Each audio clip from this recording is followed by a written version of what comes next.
This is an iHeart podcast. Guaranteed human. Hey everybody, when you're at work, you never know when you're going to get interrupted, like when an office fire drill happens right in the middle of your presentation, or maybe construction is going on just outside your window. But with the Dell Pro laptop powered by Intel Core Ultra with vPro, no matter how many interruptions you have, your laptop won't be one of them. Yeah, with the battery that's optimized for the way you work and built-in intelligence that quiets distractions the moment you're trying to focus, your tech won't slow you down, even when you're getting bounced from an office you forgot to reserve. The Dell Pro, built for those who stay in the flow. Find technology built the way you work at Dell.com/Dell-Pro. Built for you. Introducing the all-new Mazda CX-5, featuring more connection. Hey Google, where's the nearest Pilates class? Safety that has your back.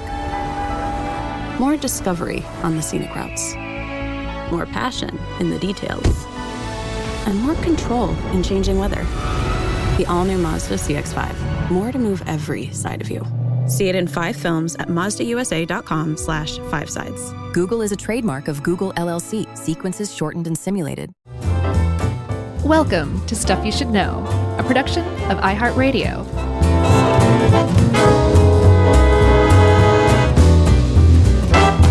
Hey, and welcome to the podcast. I'm Josh, and there's Chuck, and Jerry's here too. Back again from the trip of a lifetime.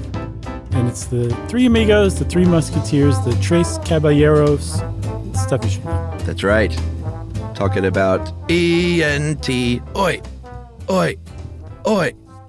Hey, that was pretty good, Chuck. Yeah, thanks. I was not expecting that. Sometimes I wouldn't either. Sometimes there's like a little pause in between you talking and me responding. And it's because I'm just astounded, and that was a good example of that. You did great. Yeah, E&T, baby. Let's do it. Okay, so we're talking today about testosterone, estrogen. What people commonly think of are the two hormones, the female hormone, the male hormone, and that those are what divides us. The sexes are binary. They're bisexual. There's male, there's female. Gender's a totally different topic, as we'll talk about a little bit. But if you have a lot of estrogen, you're female. A lot of testosterone, you're a male. And it turns out that we can trace that. That's all like generally incorrect. It's such a broad stroke explanation of estrogen and testosterone that it actually has tripped us up all this time. And just from researching this, Chuck, I learned like, wow, if we had just never considered estrogen female and testosterone male, I think our general understanding of those two hormones would be so much deeper. Yeah, and it's one of those things where we can trace back to a time where that sort of whole notion came from. Yeah. And of course, it's early science. They were trying to figure stuff out. But starting at about the mid-19th century is when scientists started kind of going wild with animals and organs and doing things like, hey, rat, let me remove your testicles and let me put some ovaries in you and see what happens. Right. And there was a lot of this going on. There was a British physiologist named Ernest Starling who actually coined the word hormone from the Greek word to excite in 1905. And this is sort of right around that time in the early 1900s when there were other scientists and physiologists doing all kinds of wacky experiments to see what happened. Yeah, and we should say hormones are simply chemical messengers that basically relay messages and trigger responses or keep responses from happening in the body. And that estrogen and testosterone are two kinds of hormones, specifically steroid hormones, meaning they're made from cholesterol, which for some reason I find really gross. So, well, you might find this gross too then. There was an Austrian named Eugene Steinach who was doing these kinds of experiments that I was just talking about. And he was saying like, come here, frog, let me poke around your testicles and get some liquid out of there. Let me, like I said earlier, let me take this rat, let me castrate it, let me transplant some ovaries onto this rat, and then observe what happens. And Steinach was one of those early scientists who kind of led to this sort of binary idea that, if you do this, you're going to feminize a rat or you're going to masculinize a rat if you do the sort of the vice versa operation. Yeah. But very, very quickly, there were people even back then, scientists, that were like, oh, wait a minute, this is, it's not quite as binary as you're making it out to be. And there's plenty of examples and reasons why. Yeah, you can almost lay the entire problem at the feet of Eugene Steinach, that he was the one who basically said that humans are bisexual, is how he put it, binary sexes, male, female, and it depends on whether you have testosterone or estrogen. And like you said, he got pushback. There was one guy in particular, an embryologist named Carl Moore, who was like, hey, Steinach, stop and think about what you're saying here. Like, even without your, mad scientist experiments, female rats do all sorts of, like, quote, male behaviors and vice versa. And even with your flip-flop, ovaries and gonad rats, they're still doing behaviors that are not easily assigned to one sex or the other. So I'm not 100% sure that it's quite as cut and dried as you have explained it. And Eugene Steinach had Carl Moore murdered, silenced forever. Not true. At least I don't think it is. Is that true? I don't think so. I hope not. Okay. I just thought he might have just leaned in with a pillow and gave him the forever hug, That's right. So flashing forward a little bit to about the turn of the 20th century is when research got a little more serious about it, and they found that extracts from your ovaries could have beneficial treatments for things like hot flashes during menopause, and it could stimulate what's called estrus, which is where the word estrogen comes from. But estrus is like when an animal is in heat. If you've ever seen a cat or something or a dog in heat, it's pretty clear that something different is going on. Right. And that word estrogen in 1906 comes from that word estrus, which is from the Greek word oestrus, which means mad desire. Mm-hmm. It also sounds like a brand of yogurt. Oestrus? Yeah, oestros. Yeah. So once these guys, like, this is the beginning of the 20th century, very late 19th, but mostly the first couple decades of the 20th century, scientists are starting to isolate hormones, and in particular, sex hormones. And they're like, well, what happens if you give them to humans now? Forget frogs and rats and all that stuff. And what they figured out very quickly is, like you said, menopause had been around for a while, and they're like, well, women have menopause, and estrogen seems to be the woman's sex hormone. Let's give them estrogen and see what happens. And it actually had a pretty beneficial effect. It's been long known that estrogen, given as like a drug, can treat symptoms of menopause, like hot flashes and stuff. And the first estrogen, prescription drug is called Premarin, which has a perfectly legitimate big pharma sound to it, right? Premarin. That's a great name for a drug, but it's even better if you know what it stands for. Yeah, and this is, should we say what it stands for or say what it is and then what it stands for? I think you can do both simultaneously, actually. It's not a synthetic estrogen. No. It was actually a natural isolated estrogen derived from the urine of a pregnant horse. So Premarin stood for pre-pregnant, mare, and the N from urine. So Premarin, pregnant horse urine. Yeah. And it was, I believe this is 1939. It was made of like 10 different estrogens and was available commercially in the U.S. just a few years later. And by 1992 was the highest selling drug in the United States. Yeah, if you want to have a good idea of just how crazy the pharmaceutical market has become in the U.S., Premarin was you said the most prescribed drug in the U.S.? The best selling, okay, so I guess sure. That would match. Yeah. The hit single? Exactly.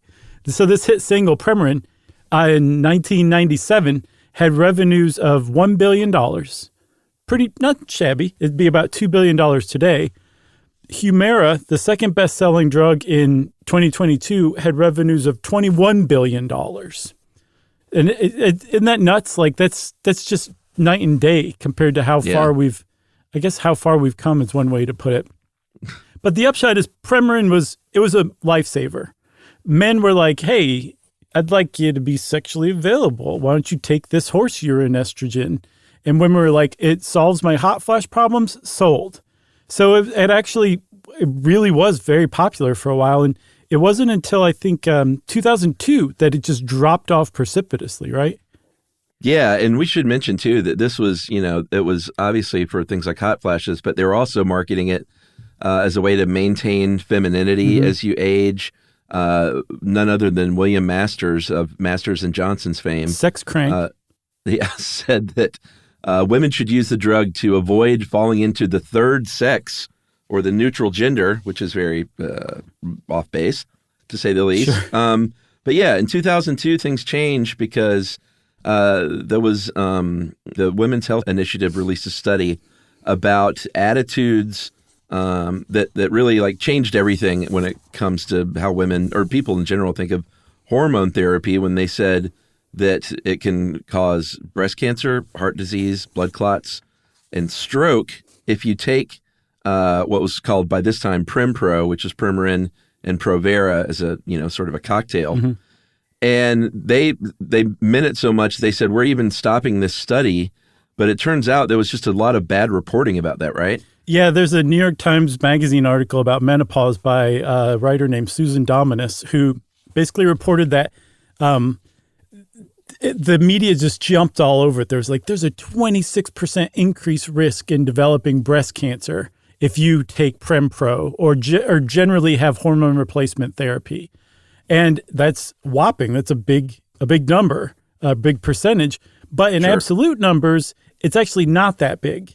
So the average woman had a 2.33% chance of developing breast cancer. If you took Prempro, you had a 2.99% chance. So that was your 26% increase. And in real terms, it sorted out to, based on the population at the time, an additional 8 women developing breast cancer out of every 10,000 who were taking replacement hormones. Nothing to sneeze at. Those 8 women, I'm sure, would much rather prefer not to have breast cancer. But the point was the risks of it were grossly overstated, and that it got such a bad rap because of the reporting that for a couple of decades, just trust in hormone replacement therapy dropped off, and a lot of women suffered unnecessarily as a result. Yeah, and I think they didn't even find that the transdermal variety was in fact much safer than the other way of taking it? Yeah, absolutely. So if you take it orally, which is what it was always before pretty much, it has to go through your liver to be processed. And while it's there, it can do all sorts of nasty stuff, side effects that you don't really want, like causing thrombosis and blood clots that can lead to heart disease.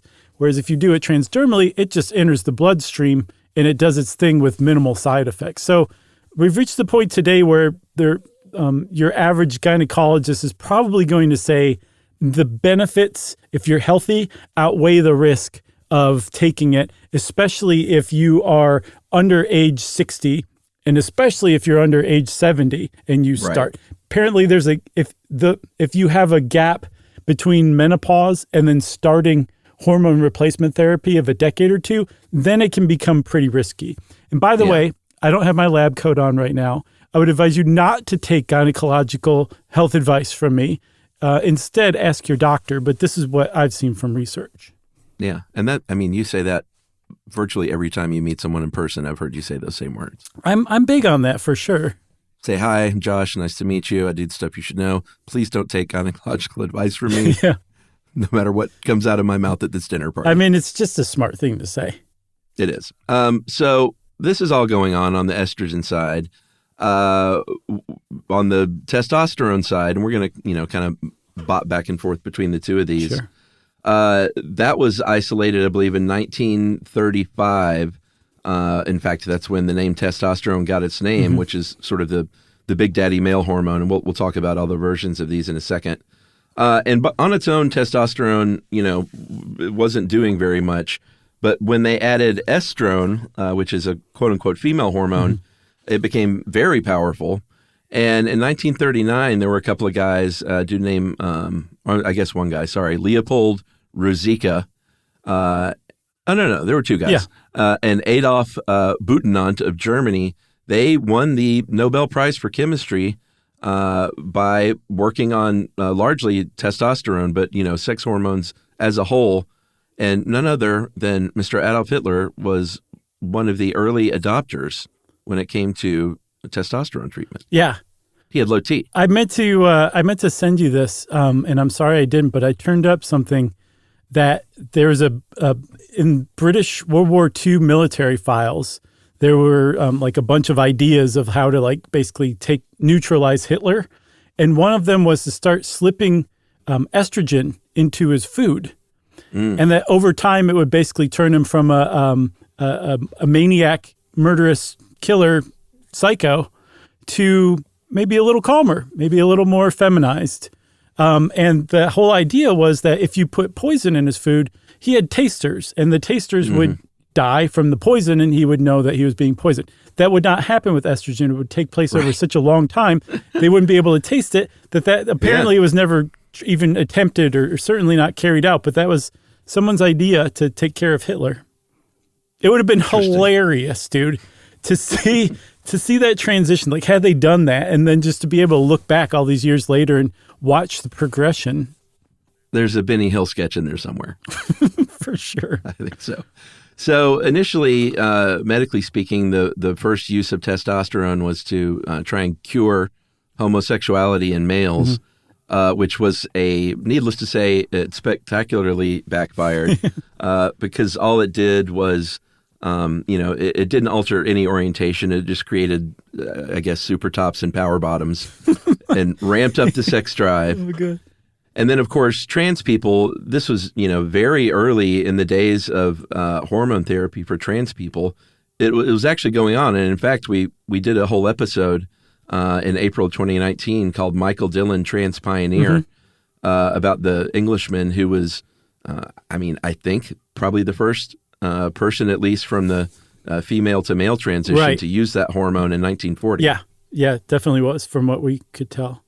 And by the way, if you go back and listen to that episode, if you're like, oh my goodness, we heard from listeners, we goofed up the pronouns on that one because we thought, and this is 5 years ago, we know better now, but we thought it would be a good idea to sort of let the pronouns follow the journey of Michael Dillon's life. Yeah, I forgot and that's, about that. We know better now, so just take that with a grain of salt. Yeah, good COA. And while we're on that, we should probably say we're using male and female and man and woman just generally as shorthand, biological shorthand. With the advent of trans people, there's a much more specific way of talking about that. Specifically, we should be saying typically developing assigned male at birth or assigned female at birth people who haven't altered their hormones, right? That's tough to say over and over again rather than man or woman. So please forgive us for that. We're not being disrespectful in that way, and we're certainly not excluding trans people from this because this very much has a lot to do with trans. Yeah, and that'll come in part 2, obviously. For sure. I say we take a break and come back and we'll start talking about estrogen. Let's do it.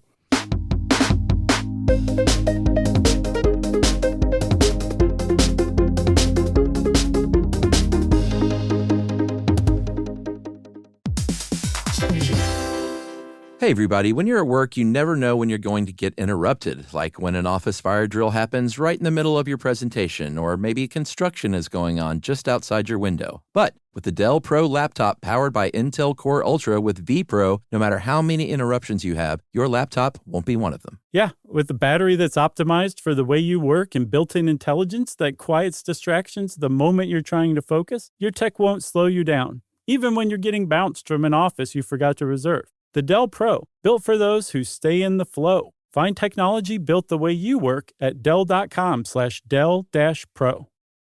Built for you.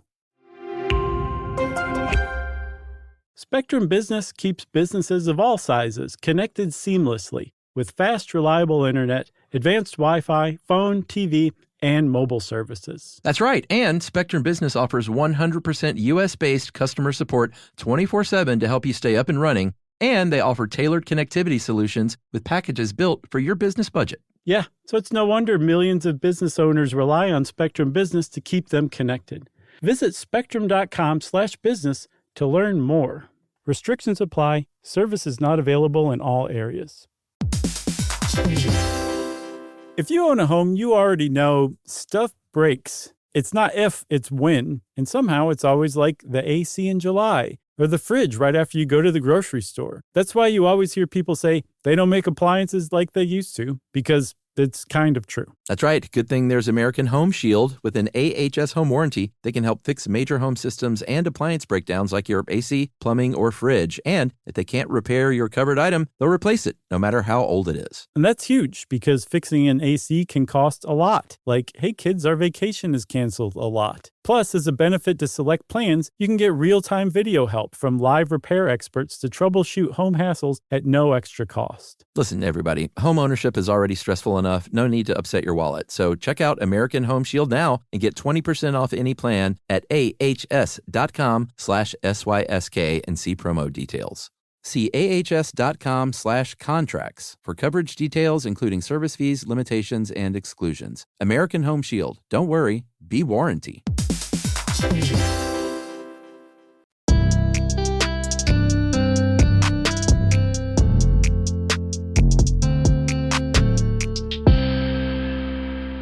All right, so we're back with estrogen. Welcome to the studio, estrogen. How have you been doing? So that is usually you think of estrogen as one of the two female sex hormones with progesterone, and it is actually a family of three hormones. The first one being estrone, and that is that's not the money estrogen. That's the weakest one. Menopause, it keeps getting produced through menopause. Right. It's made in the adrenal glands. It's made in the ovaries. It's made in fatty tissue, and it can actually serve as a sort of a warehouse keeping place for estrogen. Right? Yeah, for sure. So here's where we get to the idea that it's just misguided to think estrogen is a woman's sex hormone, and that's it. There's so much more to it.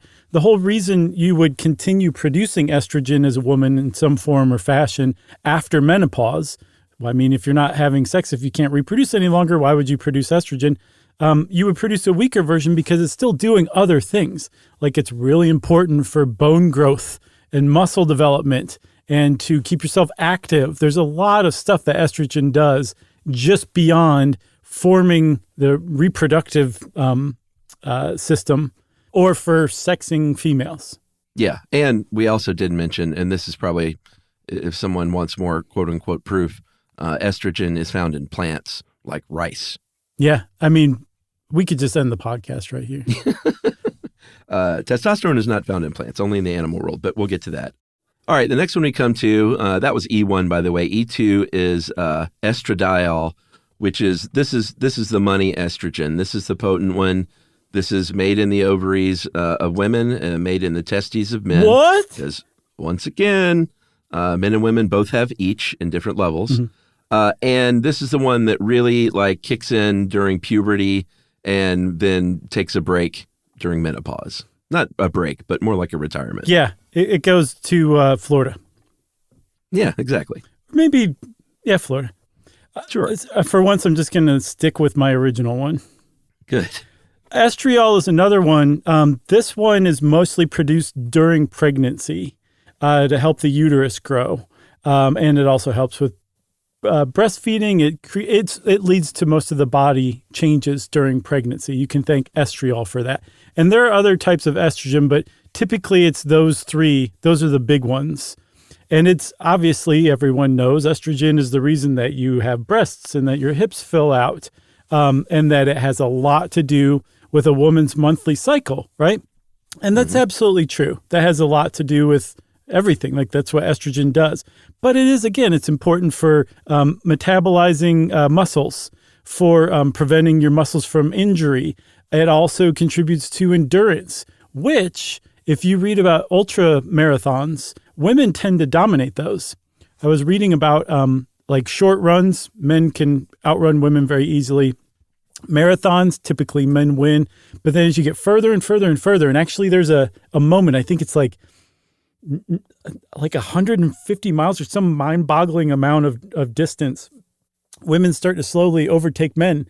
And then the longer you go, the further ahead women finish before men in tests of endurance like that. And they think it's because they have higher stores of estrogen, which is helping their muscles work better. So you also talked about good for muscle growth and muscle formation. Sure. Also, estrogen can help facilitate brain activity, skin elasticity. Yeah. Which, is that why wrinkles happen as you age? Is that because of drop in, among other things, in estrogen? I would think so. I think it's also just they've been around the block so many times. Like skin, I mean. Yeah. So if you're a doctor, Dr. Clark. And well, you're no, okay. Doc, just why take am this with a grain of I salt. why am I going wrinkly around the eyes here? What's going on with physiologically with my body? It's been around the block. It makes sense. What more can I say? And also, don't take any gynecological advice from me. Right. They'd be like, I thought you were a dermatologist. Oh, I'm neither. Oh, boy. So estrogen is something that can affect mood, but, it fluctuates. I think premenopausal women have a range of about 30 to 40 picograms per milliliter, but it varies from person to person. And then, like we said, it rises and falls during the menstrual cycle. It's not like a set number. I think postmenopausal, that drops all the way down from literally 0 to 30. And then for men, for guys like you and me, Yeah. we have a range of about 10 to 50. I'm probably more like 55 or 60 would be my guess. So I'm right there with you, buddy. So again, the reason why men would have it at all is because it's not just a woman's sex or a female sex hormone. It does other stuff. Just I can't say this enough because it was such a Sure you can. it was a it was such a epiphany for me. I'm just like, oh, I had no idea that it was this things overlap this much. Yeah. I mean, I didn't think it was just like cut and dry, but I knew there was some crossover, but I didn't realize just how much Steinbach screwed us up with that whole binary thing. Yeah, I was trying to make a joke about a pop act that crossed over, but I couldn't come up with it. Just think, someone send in a good joke there. How about Beyonce? She just did a country. I heard about that. Was it? Did you hear it? Is it good? Yeah, it's fine. I'm not huge into country. But so it's real country then, huh? No, it's like dance floor line dancing. Yeah, sure, it is real country. Yes, okay. But it's not like Hank or anything like that. But it's right.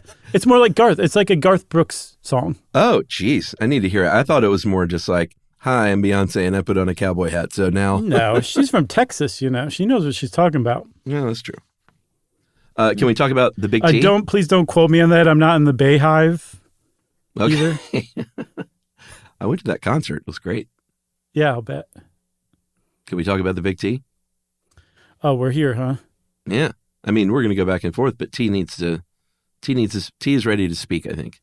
Oh, before we do, I want to say one other thing about estrogen. It apparently encourages physical movement. And you're like, so? With low estrogen, your will to get up and move or walk across the room or go take a walk is depleted because your estrogen is lower. It's as simple as that. Isn't that nuts? Yeah. That's cool. So yes, now we're on to T. That's right. The male hormone. In part, yes. And that's no joke. Like for sure, estrogen helps form females. Testosterone helps form males. And apparently in the uterus, they're both exposed to copious amounts of testosterone. It's just what differentiates females from males or keeps females from developing into males, because I didn't know this either, Chuck. We all start out as females. Did you know that? I think we talked about that in our puberty episode. Okay, so just bear with me for a second. We all start out as females, and then we're all kind of inundated with testosterone. But females typically have something called aromatase, which is an enzyme that converts testosterone into estrogen, much more prevalent in the placenta with the fetus. And so it's basically like batting away all the testosterone, so the baby comes out assigned female at birth. Pretty interesting, huh? Like without the injection of testosterone, we would all be females. Yeah. Or without the presence of aromatase, we would all be males. That's right. And then once things are, I guess that's around the 7th week or so? Yeah, something like that.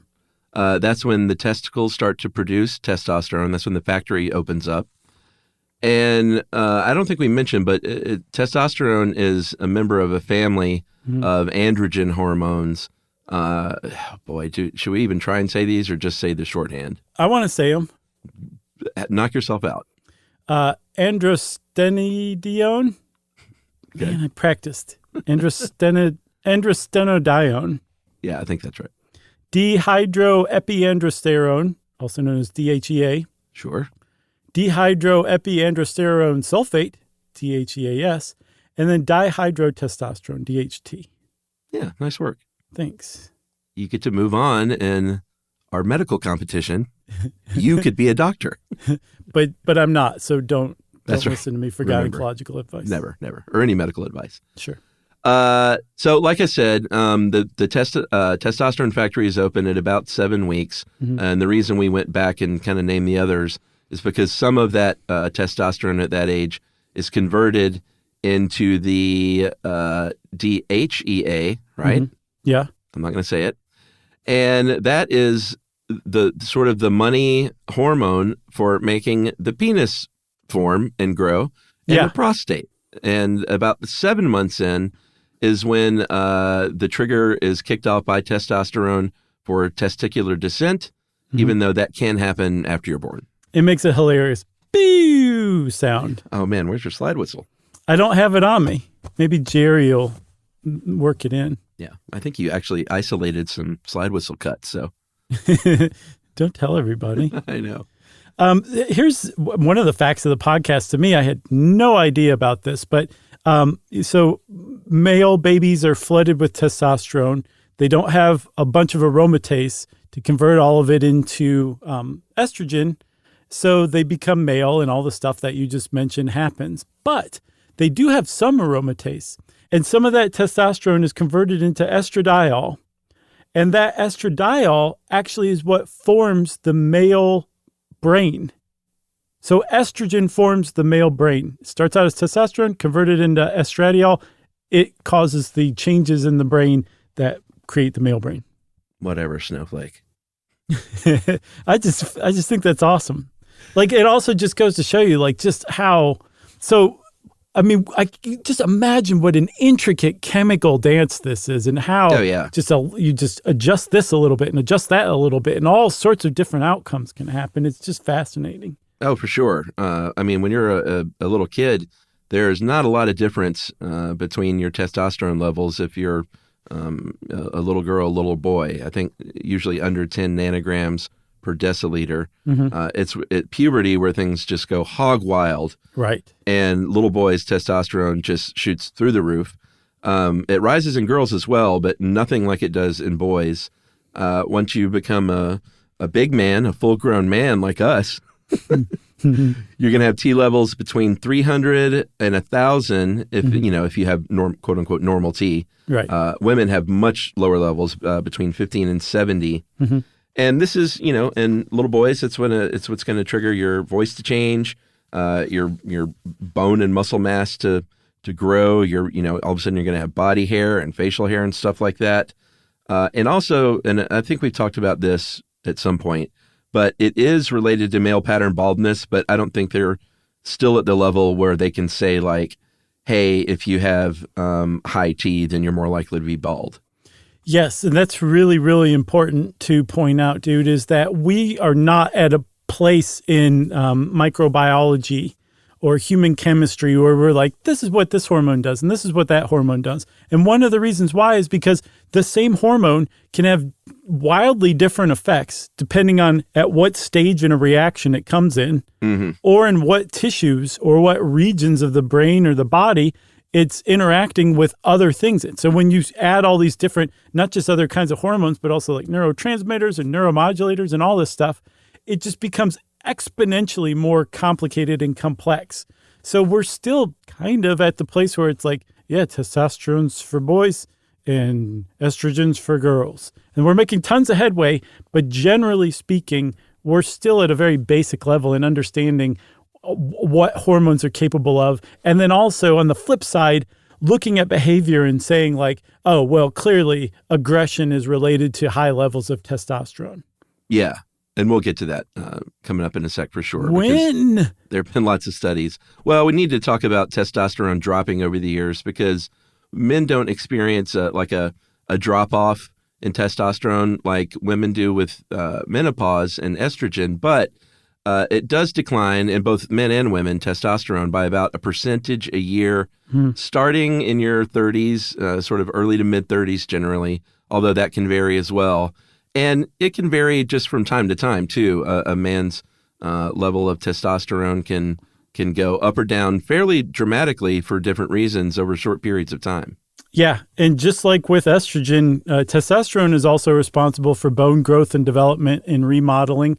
Apparently, the testosterone is useful for the hard outer layers of the bone, and estrogen is for the spongy interior layers. Mm-hmm. It's cool. And also something else that stood out to me is men's estrogen levels are roughly similar to women's testosterone levels under normal circumstances. Yeah, I guess so, right? Yeah, I think it's pretty interesting. I'm looking at the numbers. Yeah, they add up. Well, you were talking about aggression. Should we take a break and talk about that, or should we wait? I say we take a break now. Okay. The monkey's already flown the coop. Right. All right. The monkey's out of the bag. The cat is out of the cage. We'll be right back.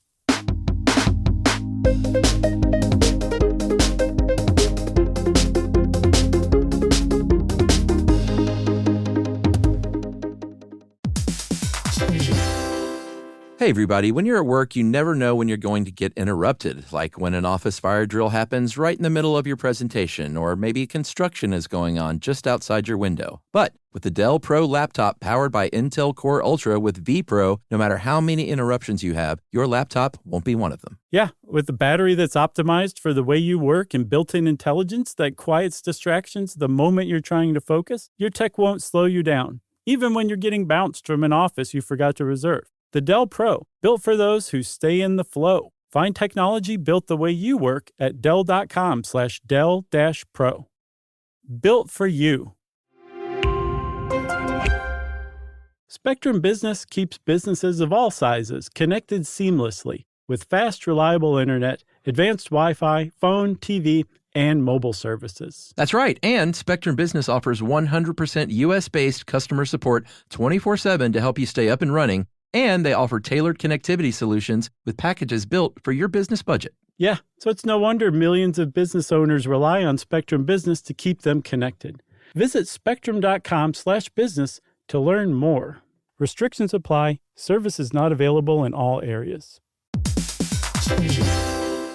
If you own a home, you already know stuff breaks. It's not if, it's when. And somehow it's always like the AC in July. Or the fridge right after you go to the grocery store. That's why you always hear people say they don't make appliances like they used to, because it's kind of true. That's right. Good thing there's American Home Shield. With an AHS home warranty, they can help fix major home systems and appliance breakdowns like your AC, plumbing, or fridge. And if they can't repair your covered item, they'll replace it, no matter how old it is. And that's huge, because fixing an AC can cost a lot. Like, hey kids, our vacation is canceled a lot. Plus, as a benefit to select plans, you can get real-time video help from live repair experts to troubleshoot home hassles at no extra cost. Listen, everybody, home ownership is already stressful enough. No need to upset your wallet. So check out American Home Shield now and get 20% off any plan at ahs.com/SYSK and see promo details. See ahs.com/contracts for coverage details, including service fees, limitations, and exclusions. American Home Shield. Don't worry, be warranty.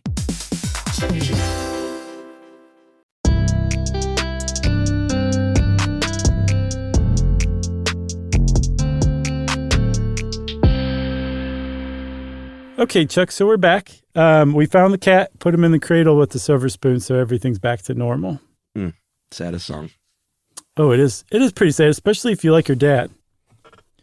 Especially if you had problems with your dad. Oh, yeah, I guess so. I guess so. Yeah. Yeah, is there any circumstance where that wouldn't be a sad song? I don't know. Maybe the perfect amount of care and love from your father, and with no accompanying abuse. Gotcha. Perfect. I don't know. I'm sure that's very prevalent. Yeah. So yeah, we're talking about testosterone. We're talking about sex. We're talking about aggression. All of those things seem to be very much intertwined in the public consciousness about testosterone, right? The more testosterone you have, the more Stallone-esque you are, the more likely you are to wear like a floor-length mink coat with no shirt underneath, which I have to say, if I could wear that, I definitely would if I could rock that look. It's a good look. And Josh, I think if you remember, I wore that exact coat in the movie in my film Nighthawks. Is that what that was from? I think he wore a mink coat in Nighthawks. Okay. Although he was a cop in Nighthawks, he couldn't afford a mink coat. No way. Not on a cop's salary. Not an honest cop. An underrated movie. So is it?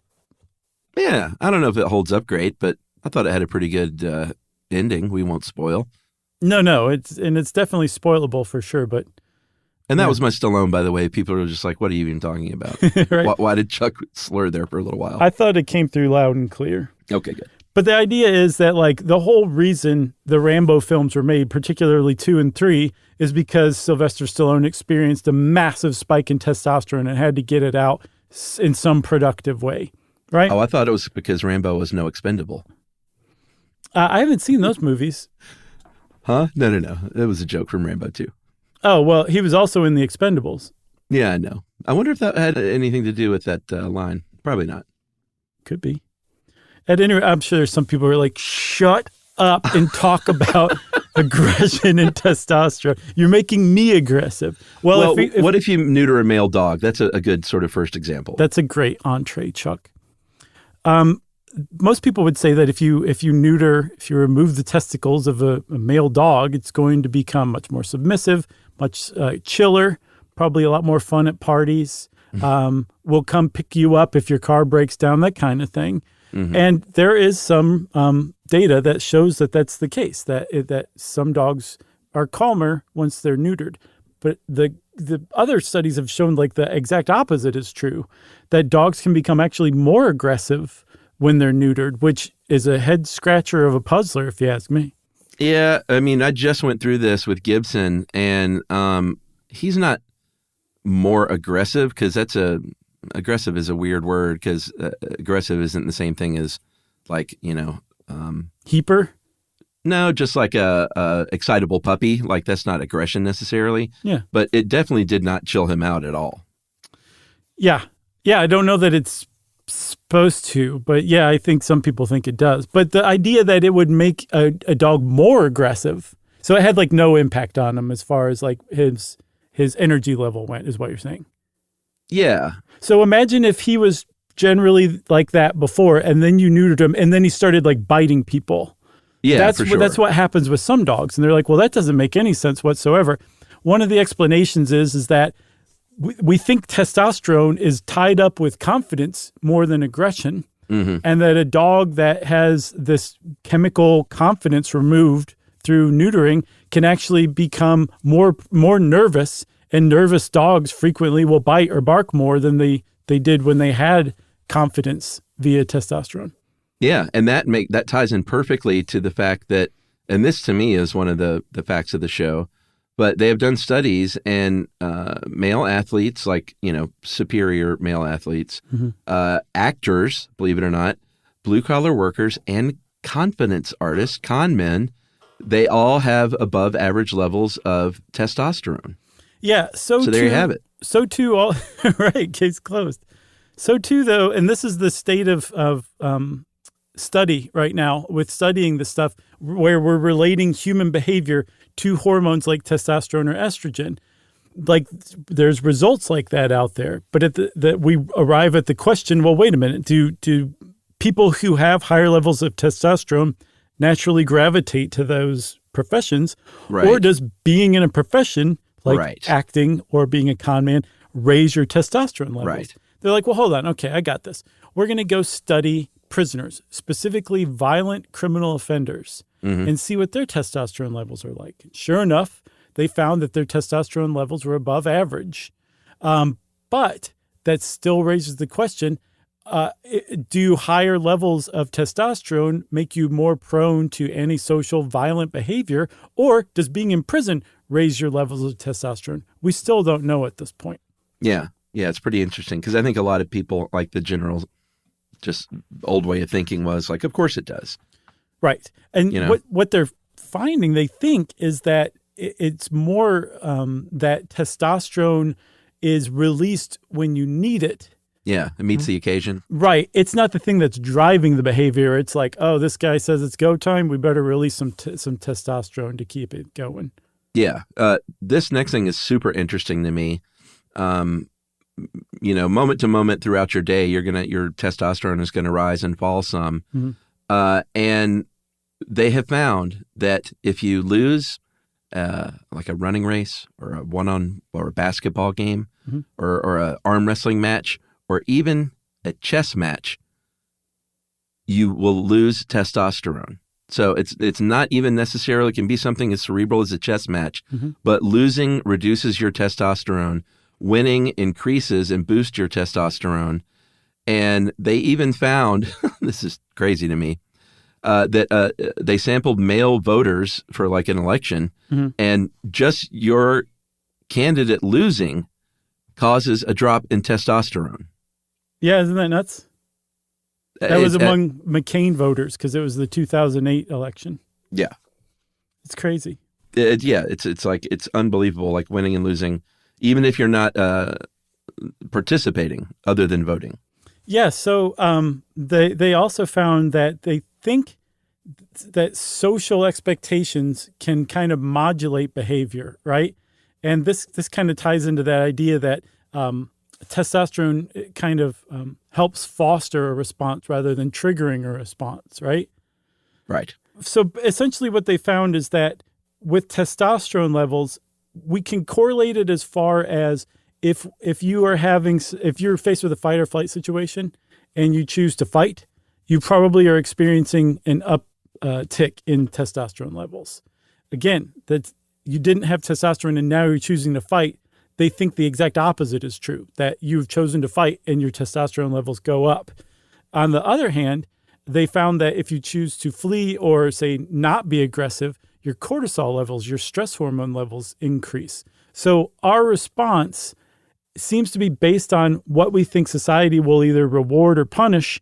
And then based on our decision from that, our hormones kick in to help kind of carry out whichever response we decide to go with. So one other thing that I found was that that surprised me is that testosterone isn't just made in like the testes or the ovaries, depending on your sex assigned at birth, but that it's actually made locally in the brain. And that testosterone can also be transformed into different types of estrogen in the brain too.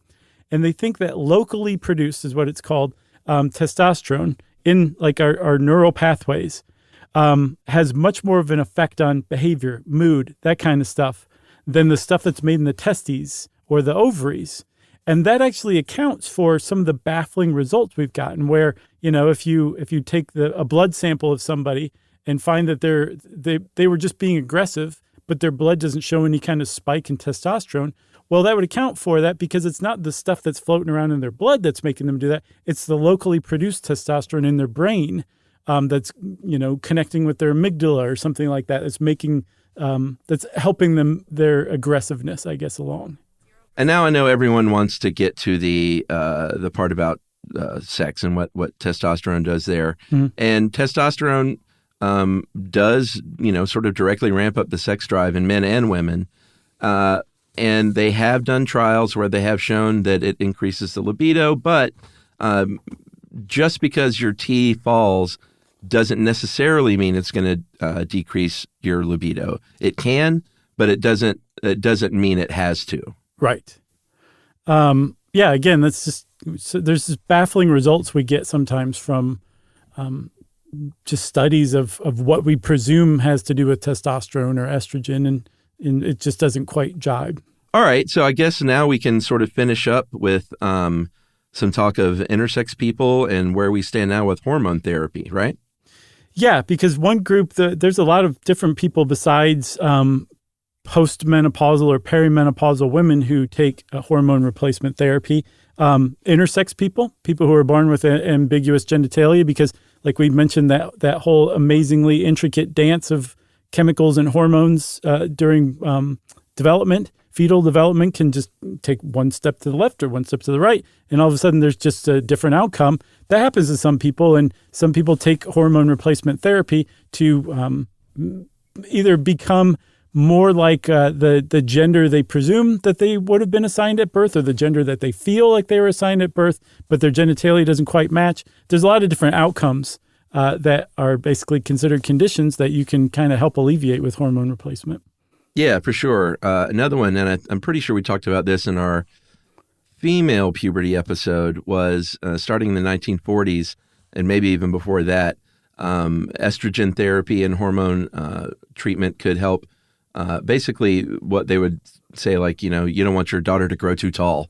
So they would use a hormone blocker. Yeah. You don't see that as much today. It was called precocious puberty, which is, still a thing that can happen. I think if you enter puberty, I think it's like a year or two or what's considered too early, or, just with outside of the normal range. You can also use these hormone blocking drugs. They still use them today, but it's not like so you don't grow too tall. It's basically just to stave off puberty and to halt precocious puberty in its tracks. Also, if you are a trans kid, you can use a hormone blocker to just sort of hit the pause button to give you a little time to decide what kind of puberty to go through. Yeah, because once you go through puberty, particularly if you think it was the wrong puberty for the gender you identify with, there are going to be changes that are essentially irreversible aside from surgery.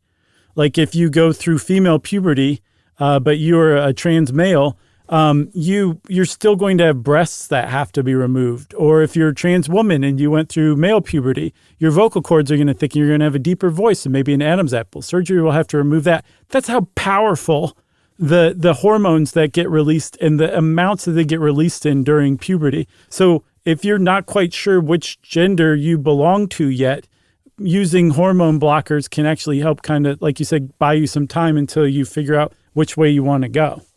Yeah, and as far as testosterone therapy goes, if you have a deficiency in testosterone because of hypogonadism or maybe from HIV or something like that, it's obviously going to help with that. Also problems like, and here's where it gets a little tricky, depression, low muscle mass, low energy. There's some evidence that it can improve sexual function, but not as much that it can increase your low energy if you're just sort of losing testosterone at that normal rate of like what was it? I can't remember the 1% a year, I think. Is it 1%? Yeah, 1% a year. But if you have an actual deficiency, they've shown that it can improve sexual function and just don't have as much proof with energy level. So does that mean that the ad that has Frank Thomas and Doug Flutie in it talking about how they're like crushing their workouts that actually doesn't work? Well, I don't know if they're just saying, if they're claiming they just have a natural decline in age or if they had a deficiency to begin with, because that seems to be the differentiating factor. Yeah, for sure. Yeah, who knows? Let's call up Doug Flutie and let's get him on the horn. Exactly. You got anything else? No, I got nothing else. I got nothing else either. This is a very enlightening podcast episode, I should say. It's a lot of stuff I didn't know about, and now I know more. And you still shouldn't take my advice, medically speaking. Never. Since Chuck said never after a nice hearty chuckle, that means it's time for listener mail. Hey guys, I was turned on your show about 6 months ago and have been rapidly consuming multiple episodes each day, going back and forth to work. I heard the School Bus Yellow episode this morning and thought you might not have found this little nugget. You pointed out Mr. Sire was credited with the standardization. I believe you also noted some other districts had already turned to bright paint jobs on school buses. But on March 23rd, 1931, the Pleasant Hill tragedy near Towner, Colorado, was because had a blizzard that came in that morning. The school shut down, sent the kids home, and one of the school buses ran off the road, stuck in the snow for 30 plus hours, resulting in the death of 5 of the 20 students and the bus driver. Oh my God. The aftermath theorized that a brightly painted school bus would have been much easier to spot in the whiteout and might not have sat waiting so long to be found. So buses in Colorado adopted the yellow standard by 1939, and the proposal for Mr. Sire became a national standard. Unfortunately, it was a reactive, not proactive solution. brought on by a spring blizzard on the plains of eastern Colorado. That is from John Colts. And I was just curious, John didn't say, I guess that school bus might have been white? I would think so. Yeah, not a great color in the snow. No, for sure. Thanks a lot, John. That was a really amazing email. Never heard of that one. That's terrible. If you want to bring us down terribly like John did, you can send us an email, wrap it up, spank it on the bottom, and send it off to stuffpodcast@iheartradio.com. Stuff You Should Know is a production of iHeartRadio. For more podcasts from iHeartRadio, visit the iHeartRadio app, Apple Podcasts, or wherever you listen to your favorite shows.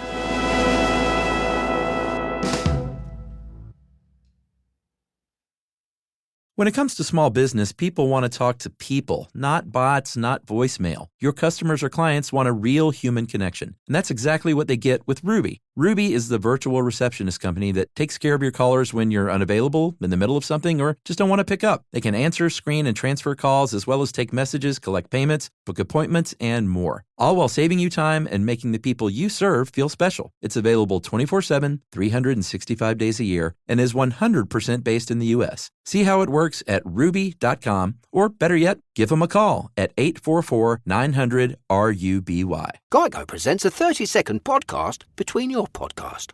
Today's story is shared by one of our listeners. It's called Betrayed by Bill. It was in that moment I caught who was staring back at me in betrayal, or more like what? My insurance bill. With trembling hands, I grabbed my phone and switched to Geico, saving about $900 in the process, and never to be betrayed again. Now that was bloody riveting. It feels good when the story ends with savings. It feels good to Geico. Mom, can I have Lingo Kids? Dad, Lingo Kids, please! When did we become the Lingo Kids house? No idea. Last week it was dinosaurs. This week it's... Lingo Kids! Why Lingo Kids? Because it's the best thing ever. We can play games with astronauts, wild animals, and superheroes. With more than 4,000 interactive games, songs, and shows, Lingo Kids is the #1 entertainment platform for young kids. So, no dinosaurs? And dinosaurs! Lingo Kids! Everything kids love. Download it for free. This is an iHeart podcast. Guaranteed human.